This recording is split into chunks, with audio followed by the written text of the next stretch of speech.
Welcome to Finding Certainty with your host and U.S. Army veteran, Patrick Laing. Over the next hour, you'll learn from Patrick and his expert guests how to attract more certainty into your business and your life. Now, here is your host, Patrick Laing. Welcome to Finding Certainty. It's our favorite day of the week. I don't know about you, but I look forward to Friday all week long, not just because it's the end of a long work week, but most especially because I get to join with you here on Voice America and talk about how we can create and develop more certainty in our lives. We called our show Finding Certainty, but in reality, many times it takes an even more proactive effort to develop, to create, to build, and to amplify certainty in our lives. Every week, I have a different guest who comes on, who is either an entrepreneur, an athlete, a musician, an artist, or maybe a civic leader that is a good example of helping create certainty both in their own life or business or in their community as a whole. Today I have a special guest, Mr. Brady Murray, who's going to be talking to us about his foundation, Rod's Heroes, and how he is modeling and educating and showing others how to add not just certainty to their lives, but satisfaction and fulfillment and so much more. So Brady, thanks for being on the show today. Really appreciate you taking the time this morning. Great to be here, Patrick.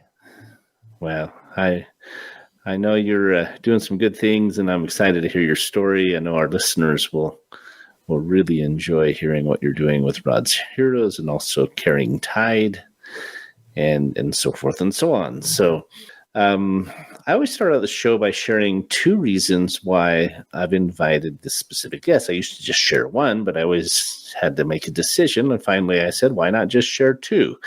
And so I've done that for quite some time now. But I wanted to have Brady on our call because what he's doing with his organization, his foundation, Rod's Heroes, is really an inspiration to us all. It is an example of someone who is going above and beyond and taking advantage of the opportunity to inspire others around them. Brady's doing a great job together with his family, his sons, his children. And we're going to talk about how they're doing that and why, what it means, and how you can get involved in the same sort of extraordinary work yourself if you'd like to. Secondly, I wanted to talk with Brady a little bit because he is a father of 11 children. Many of those are adopted children. I come from an adoptive family myself. My brother and sister are both adopted. And I'm really looking forward to us digging into this topic as well a little bit, because whether it's working in your community, serving through your foundation, Brady, in your family, through your children, you're just a light to everyone around you. And, I think a lot of people could do more than what they're currently doing to infuse the same sort of light into their own lives and into their own world. So let's jump into it. Why don't we start out by having you just share a little bit about yourself, where you're from, where do you live? I mean, I said you're a father. Did I say he has 11 children? That's amazing. It's actually hard to even process it, hearing it as you're saying that. I just think to myself, wow, how did we get here? How did this happen? maybe we'll unpack that a little bit today. But yeah, I again appreciate you letting me be on the show. Super excited to be able to share just some unique experiences and insights that I've gained from this special journey that we're on. So I grew up in the budding metropolis of Preston, Idaho. At the time, it was a stoplight town. It's now two. So we're making our way up in the world, but spent my formative years there, graduated from high school there, and then right now reside in Highland, Utah. And so I've been blessed with an amazing spouse and just an amazing companion in person in Andrea. We've celebrated 22 years of marriage. And yes, you said that right. We have 11 kids, 7 of which are adopted. So 3 different adoptions.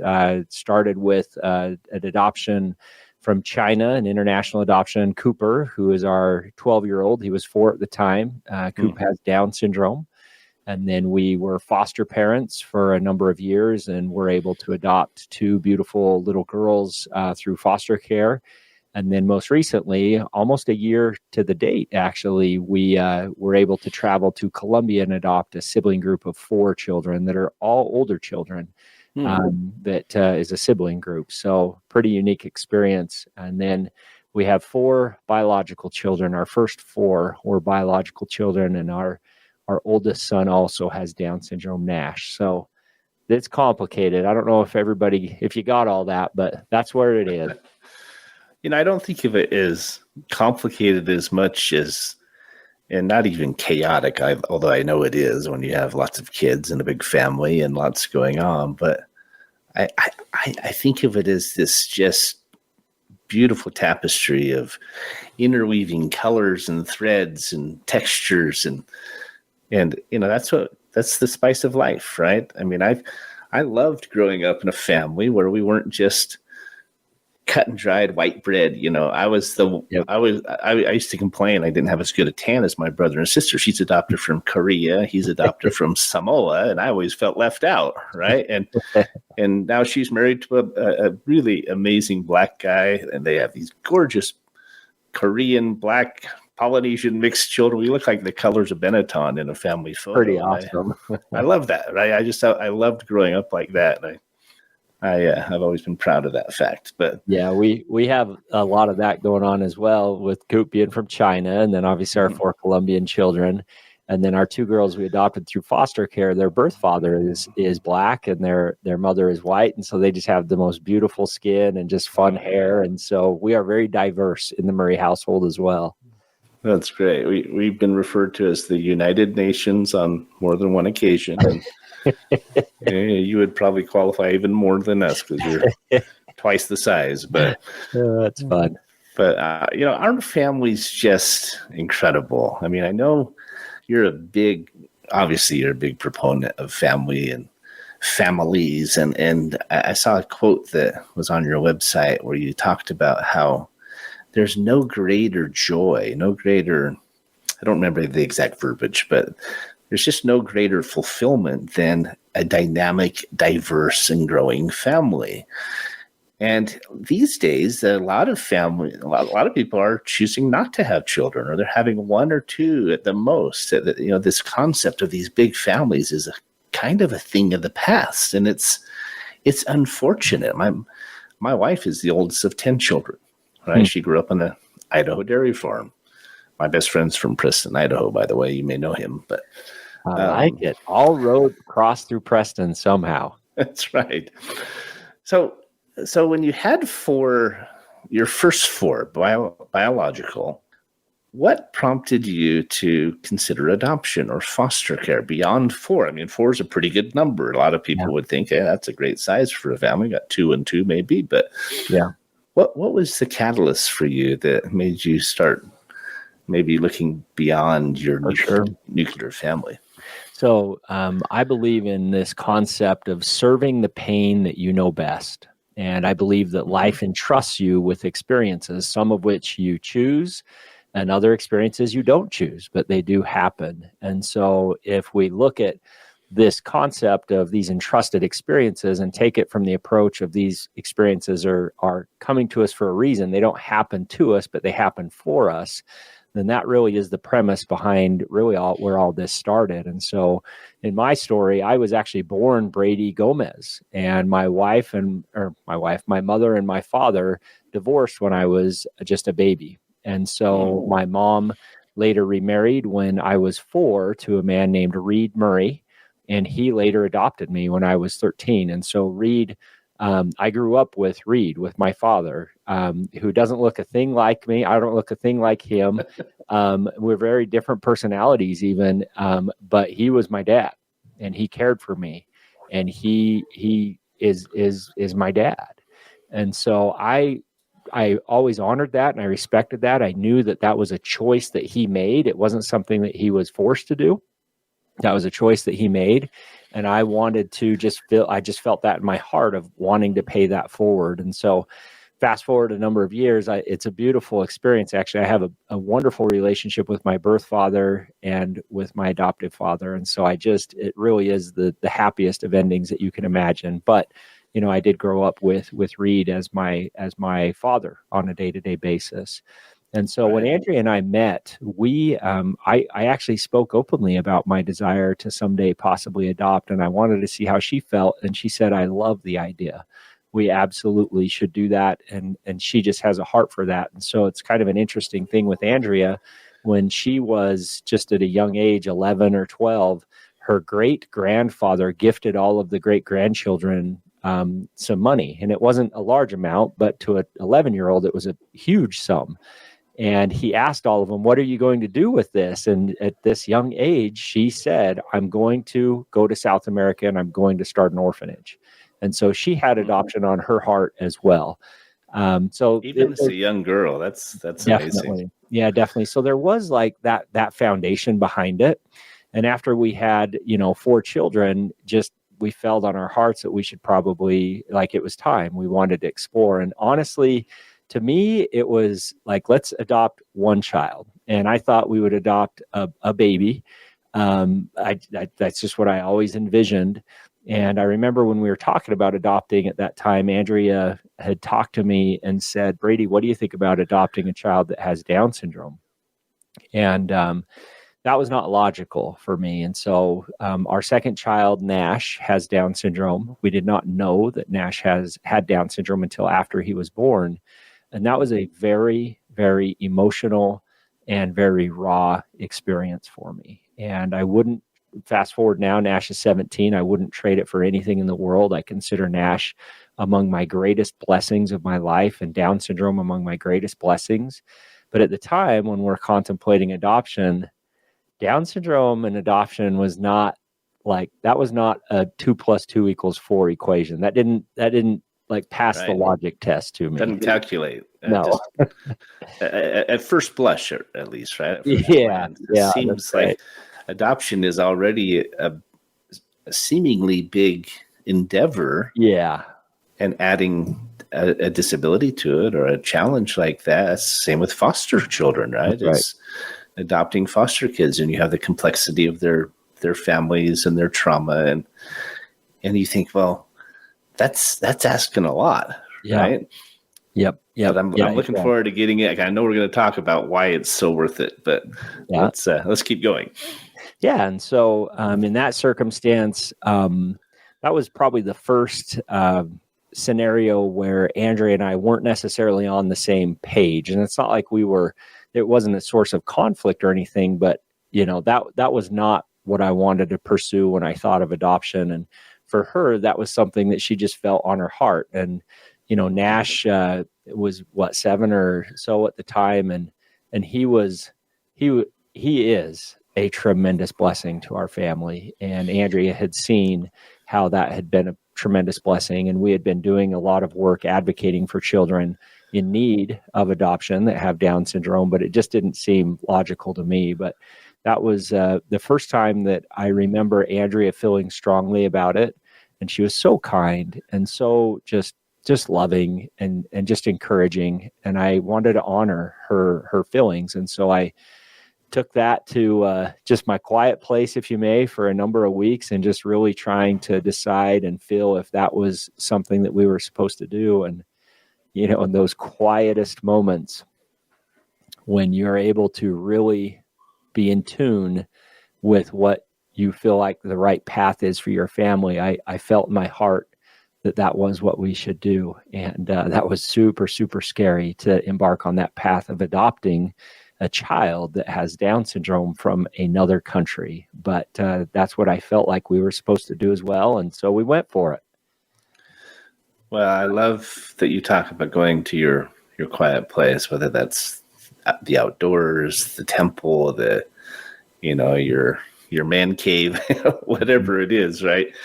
I think it's so important as we're trying to create certainty in our lives and in our paths, as we're trying to move the direction we feel drawn to and that we feel even pressed to follow. I think it's really important that we stop and listen and feel it out and weigh the pros and cons and pray and as you said, listen, right? I believe the Lord will guide us. He'll give us inspiration. Whether you believe in the universe, God, whatever the case might be, I have had too many experiences in my life where I have felt guided and led and responded to ever think that it's not real, right? Yeah. And so I really appreciate you mentioning that, because it's a key to finding certainty is utilizing that higher power and partnering in it. You talk about how these opportunities come to us, not just to us, but for us. Yep. And it is a partnership between you and your wife, you and your other children in any challenge. I mean, with a business, a relationship, as parents, why cut out that third element, that third piece of that partnership? It just makes no sense to me, right? Yeah. Why would you want to? Right? I'll be honest, preparing for this show and with the topic of finding certainty, I thought, man, I don't know if I'm the right guest on this, because adoption is anything but certain, and special needs are anything but certain, and that's kind of the MO for my life. And I'm thankful, Patrick, that you referenced just this idea of relying on a higher power, if you may, to be able to find that certainty. And I would say that in that moment, when we were deciding on adopting a child that has Down syndrome, that, from a logical standpoint, is anything but certain. Like, it's just, these kids will come with trauma. They come with their unique differences. They come from a different culture. There's uncertainty. That is adoption. But the source of where that feeling came from and why we were feeling that is the most certain thing that we can rely on. And so when we take our own ideas and thoughts of what certainty is, where I would maybe describe certainty as a clear path, a safe path, knowing exactly the end from the beginning, and no drama by any means. Like, that just seems like the logical approach, when in reality, if we will put that aside and just simply rely on that core source of the purest light, the purest knowledge, and seek for certainty there, I found that is a very, very good recipe for some special and some sacred things. 100%. You made a really important point, I believe, that you said, when we think of certainty as this sure pathway and clear, objective and simple and easy, right? No bumps in the road. But there's no such thing, nope. Right? We think that adoption is more difficult, and it has its challenges. There's hurdles you have to go. There's growing pains and trust that needs to be built, and so forth and so on. But that's no less challenging than a child who's struggling with drugs, or one who's rebelling and having challenges there, or physical disabilities, illness, financial struggles. I think one of the keys to finding certainty, and I talk about this on my show a lot, whether it's with adoption or with anything, is expecting things to be hard. Yeah.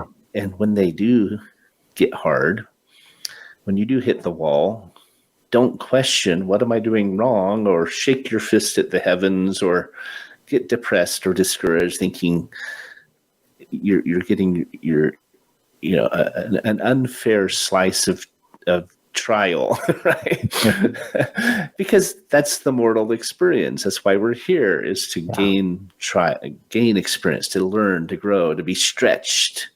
And I think if you understand that, it really is easier, because you go into it expecting that. And In fact, I'll tell you one of my favorite quotes real quick. It's that the level of our frustration is equal to the distance between our expectations and reality. That's not to say we should lower our standards, but we should lower our expectations for a perfect, easy, bump-free road, because it does not exist. Yeah, that's a great quote. Anyway, so this is good stuff. I'm curious to know, Brady, as you've been an adoptive parent for how many years now? We adopted Coop in 2016, so 8 years. Okay, so you've been through a lot. My brother and sister, my siblings, had two very different experiences. One was my sister was adopted from Korea, and at 6 months old, so she was a little bit older, and she was left on the doorstep of an orphanage, and she's dealt with abandonment issues and some real pain there her whole life. Where my brother was adopted, his mom was a teenager. She wanted him to have his own family, and she gave him up 3 days after he was born. We got him as a newborn. Wow. And very, very shortly thereafter, I may be wrong on the 3 days, but he was very young. And so they have different experiences, right? They have different challenges and hurts and grief and trauma and other things that they're working with. Add to that physical maladies or challenges, it makes it that much more complex. But if you go into it, and this is what I learned from my parents, and I saw it myself. If you go into it with the clear objective that this is not a project, this is not temporary, it's going to be hard, but everything's hard, right? If you just go into it with that faith and that fortitude that, hey, we got this, right? Love reigns supreme, and you can do whatever you set your mind to. You can most certainly do adoption, and even if it's challenging, right? Yeah. How about you? Was it easy? Has it been hard? Well, like I shared, we have 3 separate adoption experiences. And with Coop, Coop's story, similar to what you just shared, Coop was found abandoned on a street corner in a city of 14 million people in mainland China when he was guesstimated to be 6 months old. So the authorities came, he went to an orphanage. That's where he stayed until he was 4, and that's when we adopted him. And so we have no idea who Coop's birth parents are. We have really no understanding of his background or anything. But Coop has Down syndrome, and what I have found, this is kind of unique. We've in my story, we've only talked about up to Nash being born and what that experience might have been. Fast forward now, 11 kids later, 2 of which have Down syndrome, and without question, our easiest, most enjoyable kids to raise are our 2 boys with Down syndrome. And so the adoption process, bringing Coop into our life, is as simple as an adoption could possibly be, and he has fit perfectly into our family, and he is just a rock star in our family. And so it is the hallmark of adoptions is what Coop was. Foster care has been more challenging. Definitely more challenging. We got these 2 little girls when they were 2 and 1. I remember I was actually out of town when we had that placement, and when I came home and walked in the back door, the girls had been there for a number of days, and they looked at me and saw me and immediately started screaming, ran to Andrea, were holding onto her legs and just shaking and screaming. They didn't know who you were. Just by seeing me. And big white guy, right? Well, and Andrea said, don't take it personal. They do that every time they see a man. And so, these girls, that was 5-6 years ago. And these girls have sure come a long ways and just are incredible, incredible people. And so that's been a tough one. But, this last year, bringing 4 Colombian kids into our family, ages 17. So right now they're 17, 16, 13, and 11. Wow. Very different experience. Very, very different. And I would say take the hardness times 4, and that's what we're experiencing right now. But also take the beauty and the reward and just that sacredness of it and times that by 4 as well, because it has been truly an adventure. So that's how we got to 11. I can imagine. I have a very good friend who his sister has Down, and she has Down syndrome, and I've known others with Down syndrome over the years, and they are the most loving, sweetest, just gregarious, amicable individuals I've ever met. And I don't know if that's why you say they were some of the easiest children to raise. They're just happy-go-lucky people. That's not to say they're never upset or they never get frustrated. But maybe just take 60 seconds and explain what Down syndrome is for anyone who's listening who doesn't know what that is or is not familiar with it. And tell me why they were the easiest, if you don't mind. Yeah, most definitely. So Down syndrome is a syndrome. Children are born with this. They have an extra set or an extra chromosome in essence. They call it I call my boys my homies with extra chromies basically. And so that's what causes the Down syndrome. But you're right. And my experience, not just with my boys, but with individuals that have Down syndrome, that there is something very, very special and unique about them, that there is an innocence and a purity and an ability to be able to love unconditionally that I've not seen in really anybody else. And that has been my experience with Nash and with Coop. Well, they're remarkable examples of that exact thing, characteristic. That's what I was hoping you would say, because that's been my experience, right? They have unconditional love Down, and it's just natural for them. They don't have to even work at it half the time. It seems to me it's just a gift that they have. The thing that they have is when you encounter somebody that has Down syndrome and you interact with that person, they are not judging you. You don't have to be somebody that you're not. You can be yourself because they see you immediately as your best self. In their eyes, you are exactly who you would hope to be. And that brings out the best in us. And that really is the gift. That is the superpower there. So admit it, it's because you're a rock star when you're with them. That's what you like about it, right, Brady? Well, I know that when I'm with them, I'm not Brady. I'm Nash and Cooper's dad, which I am perfectly fine with. There you go. That's an interesting point, because isn't it so true that we're always trying to develop credibility or be respected or seek approval? I mean, whether it's with our children, our coworkers, neighbors, whatever. But your Down syndrome children and others with that syndrome, they just love you. They see the best in you. It's like they are in embryo. They're perfect examples of our Savior Jesus Christ, and I love that. So, I want to come back to your sibling group from Colombia. That's a whole other topic there. But before we go there, why else do you say that they're the easiest children? Is it because they're so happy and so positive and they see the good, or are there other reasons why you say they've been the easiest children? They're the most compliant. And so I do want to say there's probably some families out there that have kids with Down syndrome that might hear this, that might feel differently. And so I wouldn't want to make this as a blanket statement for all kids with Down syndrome, individuals with Down syndrome, but it's just the innocence level. They're innocent and they have no guile and they hold no grudge. They hold no malice.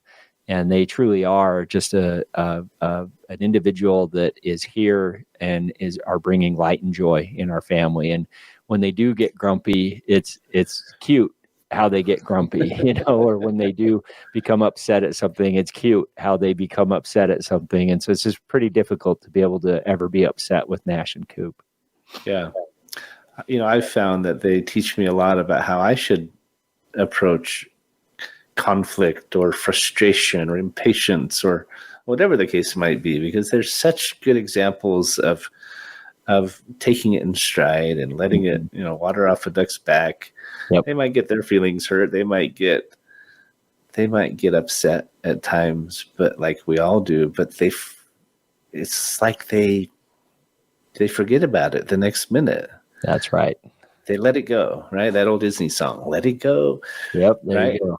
And it's just such a great example. I think it's also a principle for developing certainty in our lives is the ability to let go, to forgive and move on and not be weighed down and encumbered by past hurts or offenses or misunderstandings or whatever the case might be. So it's a really interesting point, Brady. I totally agree with you. And I think it's a great example.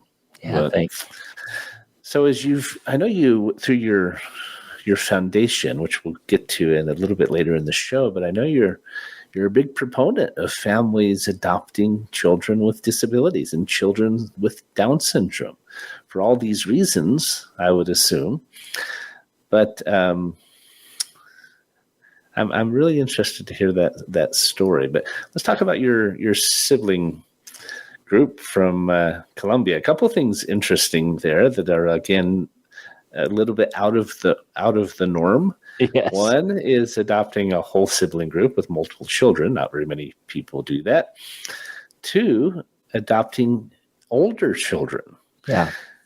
Especially teenagers, right? I mean, I had 4 teenagers at once several years ago. Mine are all grown up now. Our youngest is 18, but that's a big hurdle in and of itself, right? Yeah. Let alone someone who's from another country. I don't know how their English is or if they're working on that. No English. Yeah.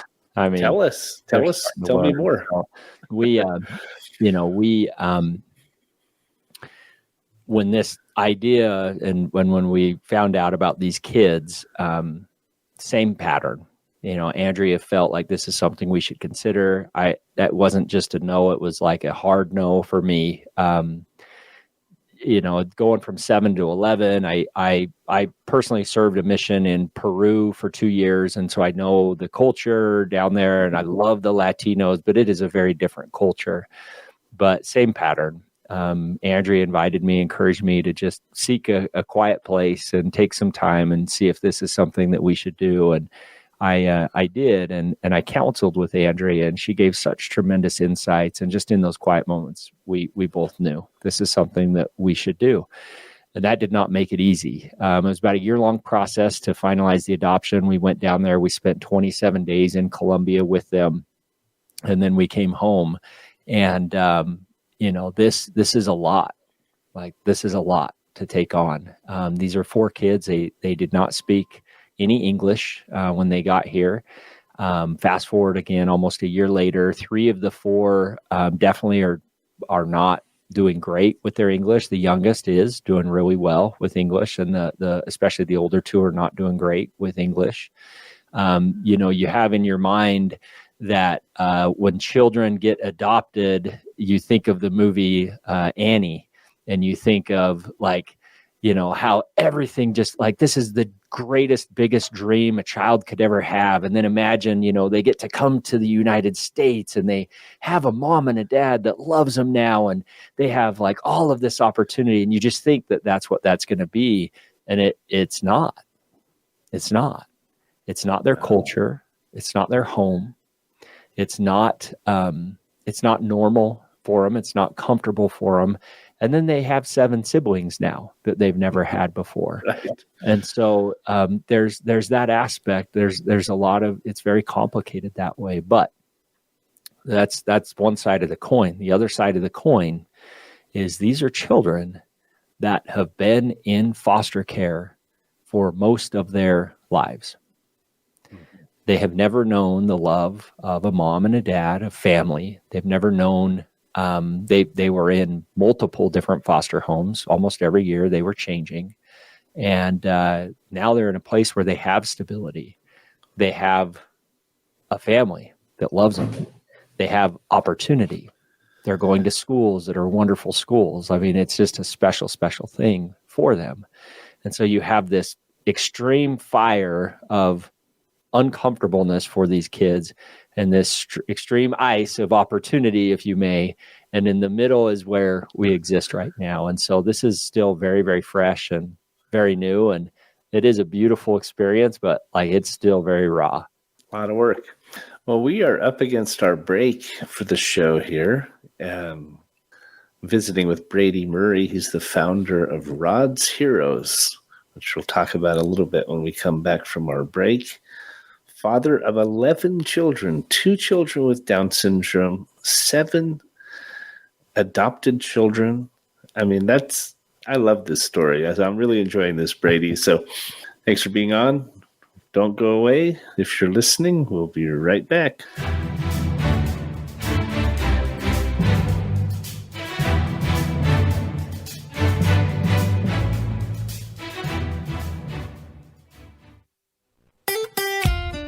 Follow Voice America at facebook.com/Voice America for juicy updates from your favorite radio shows and podcasts. Certainty Management can help create more certainty in your life with our deep discount health insurance options, even for 1099s, part-time employees, volunteers, and more. Pay less to protect yourself, your loved ones, and your team. Call 888-684-3122 for a free quote today. That's 888-684-3122. Visit us on the web at CertaintyTeam.com. That's Certainty, TEAM, like Mary.com. Voice America programs are now available on your favorite connected device, including Amazon, Alexa, and Google Home. Through streams with Apple Podcasts, TuneIn, and iHeartRadio, listening to your favorite show is as easy as saying the show name followed by the word podcast. Hey, Alexa, play Finding Your Frequency podcast. If that doesn't work, try adding on TuneIn or on iHeartRadio or on Apple Podcasts. If you're a nonprofit in need of funding, we can help. Certainty Management is a cost reduction firm that also helps churches, schools, sports teams, and other nonprofits raise unlimited zero-cost funding. Best of all, you don't have to sell anything or ask for donations. Call 888-684-3122 to learn more today. That's 888-684-3122. Visit us on the web at CertaintyTeam.com. That's Certainty, TEAM, like Mary.com. Voice America Business Network, the bottom line in business.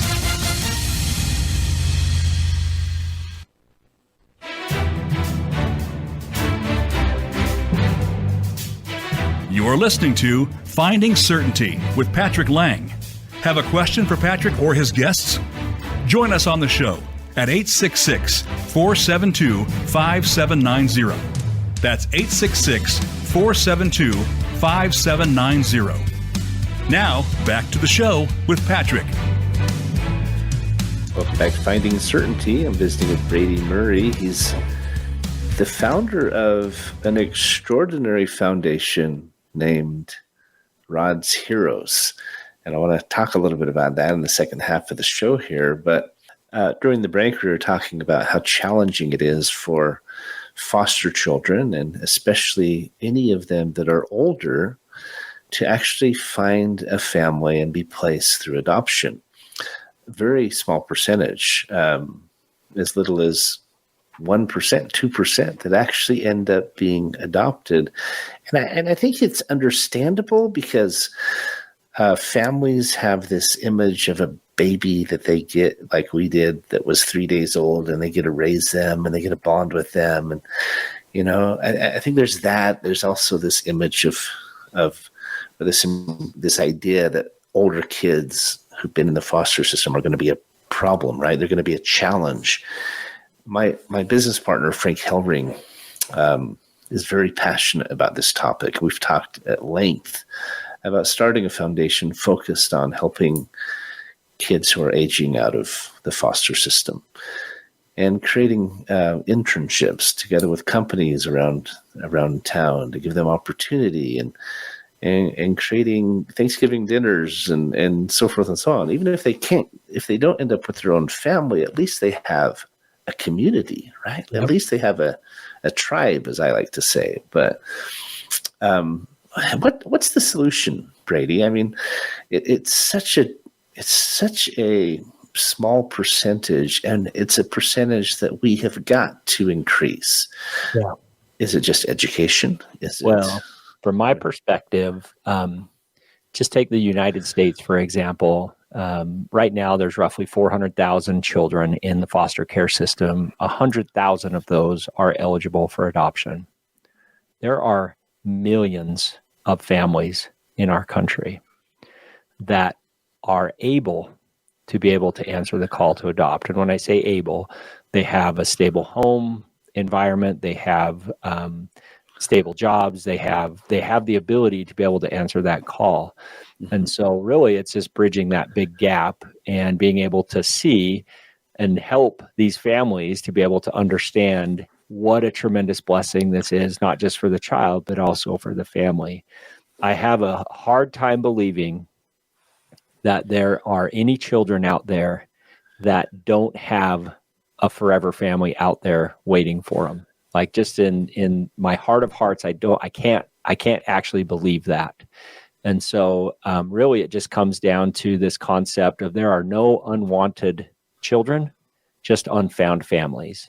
And so it's the idea of marrying this to and inspiring more families to be able to answer the call to adopt. It's ultimately just giving these kids a chance. I completely agree. Now, are you familiar with the movie that came out this summer called The Sound of Hope?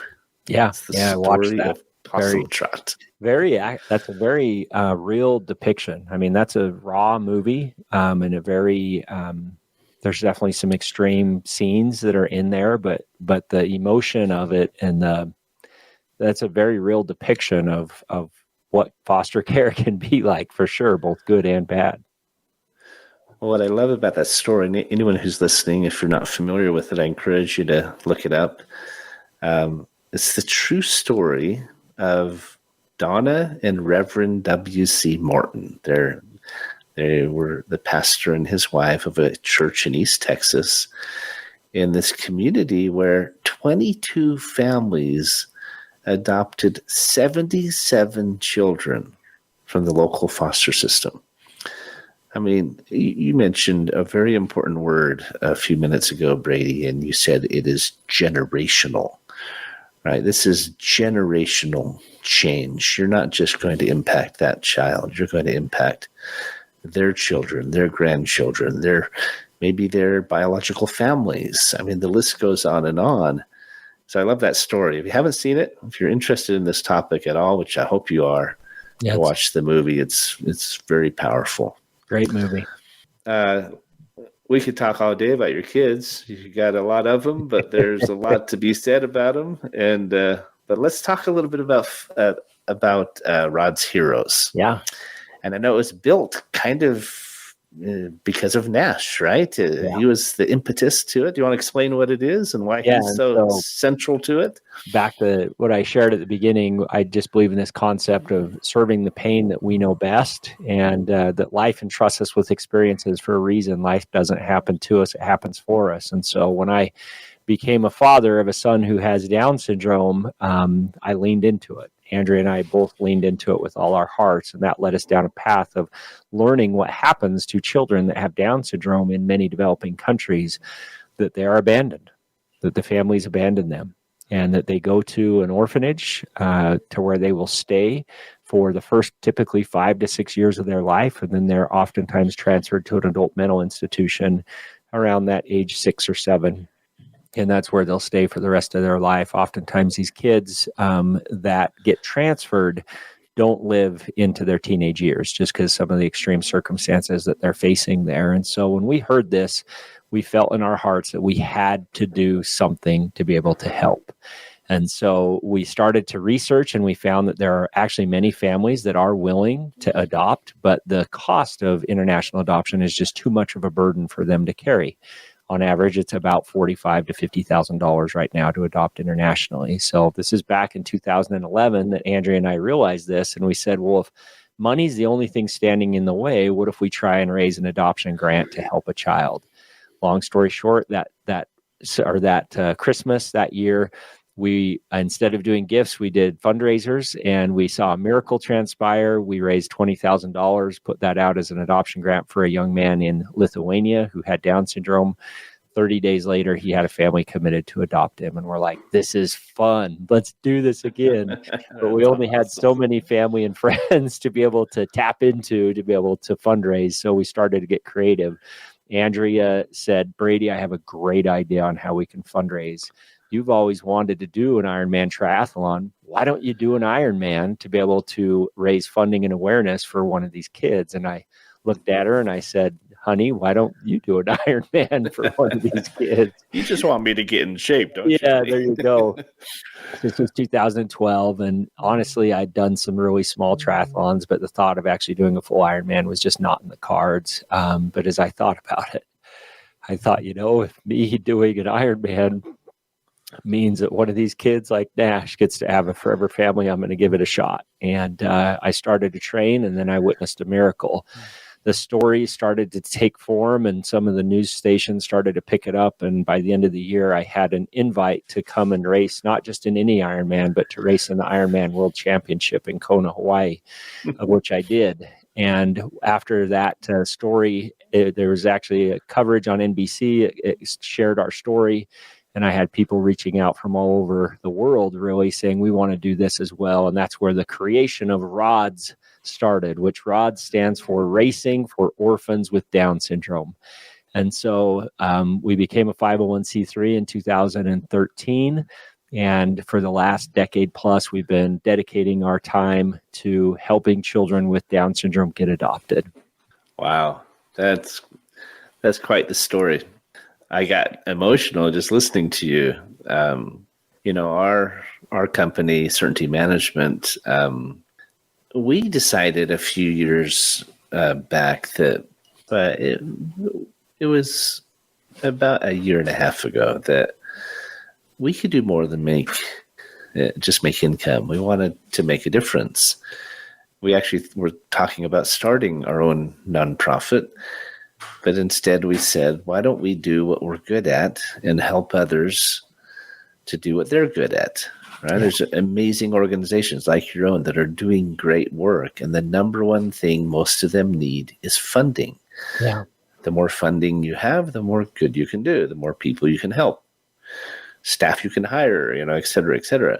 And so I love hearing stories like that. We'll have to talk more after the show about what we can do to help. We don't charge anything for our help. There are millions and millions of dollars hiding if you know where to go get them.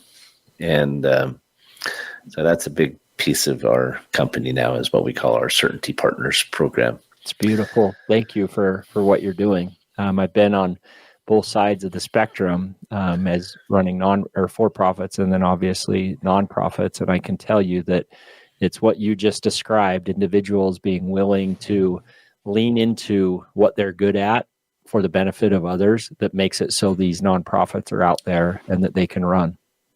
Yeah. Well, and and I know that fundraising it's hard, right?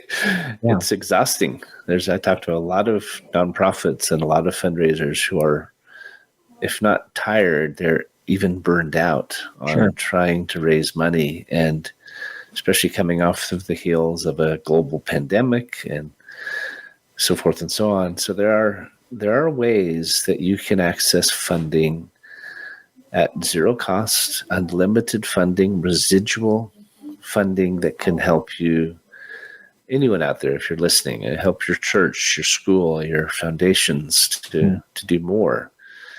So as we talk about Rod's Heroes, I know there's an interesting twist that Nash is quite the celebrity these days.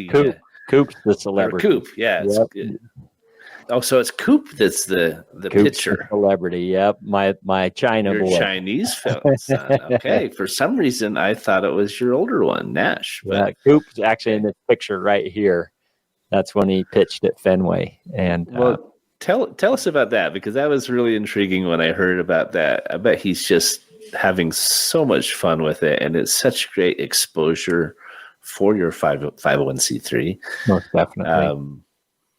Yeah, tell the listener what you're talking about. Coop's our little guy we brought home when he was 4 that has Down syndrome. He's the one that was abandoned on a street corner, and from the day he got home, he took a liking to baseball. His brothers love baseball, so that helps him. But Coop is just a natural athlete. Even though he has Down syndrome, he does pretty dang good. Throws right, bats left. Favorite team is the Atlanta Braves, and just loves it. And so he loves throwing the ball. He loves hitting the ball. And Coop wanted to play on a typical team with his brothers. And I thought, Bud, I coach in this league, and there's not a kid with Down syndrome in this league. And he just was persistent. He wanted to play. And so finally I got out of my own way and let Coop come and play on a team, and he crushed it. He did amazing. And so he's doing exceptionally well. And through the work that we're doing and helping these kids, there was an opportunity that came up for Coop to actually go to Wrigley Field and throw out the first pitch at a Chicago Cubs game last year on Memorial Day. On Memorial Day. And so I couldn't believe it. And I was way nervous for him, but he went out there and he crushed it. I'm talking just crushed it, wowed the crowd, had him just so excited about Coop throwing this first pitch. Well, 2 weeks later, the Red Sox called, and we found ourselves a week later in Boston throwing the first pitch out at Fenway. And this actually created a campaign to be able to allow Coop to go to all 30 MLB stadiums and throw out the first pitch, with the purpose of showing that superpower that is Down syndrome and sharing with the world the joy that exists within those individuals that have Down syndrome, and also being able to inspire families to answer the call to adopt a child with Down syndrome. So that was last summer. We did 4 first pitches last year. We just finished our 5th one this year. So we have a total of 9 of the 30, and we're going to continue to move forward. It's a lot of work, but man, it sure is a lot of fun. Oh, I bet. Tell me again what ROD stands for. Racing for Orphans with Down syndrome. Yep. Back to the roots of how we started with me doing an Ironman. I love that. Well, I love this story, Brady, and what you're doing with your sons and your children, what you're doing with your foundation. It's such a great example of not letting our challenges, our hurdles in life get us down, right? Now, Coop said, I want to play baseball. You might not think I can. People might not think I can, but I believe I can. Yep. Might have to take a little bit of time to learn the ropes and adapt and adjust, but who cares, right? That's what life's about. One of my very favorite words, it's a great certainty word, is the word recalculating. Yeah. Right? We hear it all the time on our GPSs as we're trying to find where we're going, but it applies in our lives too. It does. We run into a hurdle, run into an obstacle, we recalculate, we back up, reassess, and maybe you have to take a turn and maybe even backpedal a little, maybe turn around and go back, flip it, take a U. We've all had to do that. But I love what you're teaching your children and teaching the world about how we too can recalculate in our lives. And if we take some of these kids with us, and even if you don't adopt, if you just involve them in your life, get to know them, maybe be a foster parent to start, try it out, and explore the opportunity, you may find that it is that piece that's been missing in your life. You know, I would share that I shared in the beginning, that this adoption journey was not logical. It was not something that passed the smell test, if you may. It wasn't a 1 + 1 = 2. And now being on the other side of it, I can't imagine what my life would be like without it. And the experiences that we were having are very simply put sacred. And we would not be experiencing what we're experiencing if we didn't take courage in the face of illogical, unrational decisions to just have faith in that feeling that we felt in our heart. And I'm so glad that we did. Well, I really appreciate that. I think it's so important that we step out into the dark sometimes and do the uncomfortable, do what's hard, try it, right? Remember what's important, what's most important, and then listen to that still small voice that will guide you in your path and help you figure it out. I actually wore my U.S. Army hat today because I wanted to remember and pay homage to the victims of 9/11. It just happened this week. And so anyone who's listening, we're grateful for our country and for those who gave their lives, those who served that day. I'm a veteran. We're a veteran-owned company. It's very dear to us, and I wanted to remember. So, Brady, how do people get a hold of you, and how do they donate, help out, learn more? Yep, rods.org. Andrea and I also have a podcast called See the Miracle, where we share very intimately and openly about our adoption journey. We have over 100 episodes on that. But yeah, rods.org, and you can also find us on Instagram. Fantastic. If you're interested in learning about how to raise free funding for your nonprofit, visit us at certaintyteam.com. That's TEAM, M as in Major League Baseball. Brady, thanks for being on the call. I really appreciate it. And, thanks, Patrick. Look forward to continuing the conversation. I'm excited to get to know you better, and hats off to you. Thank you, my friend. All right. Thanks for listening. Have a great weekend, guys. We'll talk to you next week.